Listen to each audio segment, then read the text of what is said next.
Guys, మనకి నిన్న England సిరీస్కి సంబంధించి ఇండియా స్క్వాడ్ అనౌన్స్ చేశారు కదా.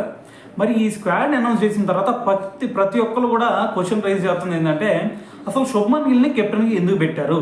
ఇదే క్వశ్చన్ చాలామంది రైజ్ చేస్తూ ఉన్నారు. అయితే దీనికి సంబంధించి మనం చెప్పడం కంటే అజిత్ అగార్కర్ అసలు ఏం చెప్తున్నాడు అనే దాని గురించి క్లియర్గా చూద్దాం ఈ వీడియోలో. అయితే అగార్కర్ చెప్తుంది ఏంటంటే, మాకు ముందుగానే తెలుసు ఏంది, రోహిత్ శర్మ అలాగే విరాట్ కోహ్లీ వీళ్ళ ఏజ్ వచ్చేసరికి చివరి స్టేజ్కి వచ్చింది. సో మరి వీళ్ళు వెళ్ళిపోయిన తర్వాత మరి నెక్స్ట్ కెప్టెన్ ఎవరు ఉండాలి అనే దాని గురించి మేము ఇప్పుడు కాదు 1 year బ్యాక్ నుంచి మేము ఆలోచిస్తూ ఉన్నాం. సో అందుకని చెప్పేసి మేము అప్పటి నుంచే మరి నెక్స్ట్ కెప్టెన్ కోసం వేట మొదలెట్టాం. సో మరి అటువంటి మనకి రోహిత్ శర్మ చూసుకుంటే ఎక్సలెంట్ కెప్టెన్సీ చేశాడు కదా.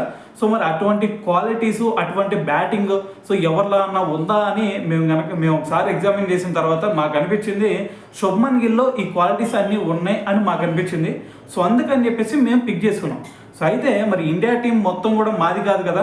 సో మరి మా డెసిషన్ ఒకటి ఉంటే సరిపోదు కదా. అందుకని చెప్పేసి మాకు శుభ్మన్ గిల్ మంచిగా అనిపించాడు. సో దాని తర్వాత మేము కరెక్ట్గా ఉన్నామా లేదా అని చెప్పేసి మళ్ళీ డ్రెస్సింగ్ రూమ్లో అందరు ఒపీనియన్స్ తీసుకొని సో మరి అతని గురించి ఎంక్వైరీ చేసిన తర్వాతే మేము ఈ డెసిషన్కి వచ్చాం అని చెప్పేసి కూడా మరి నిన్న అజిత్ అగార్కర్ అయితే దీని గురించి మాట్లాడటం జరిగిందనమాట.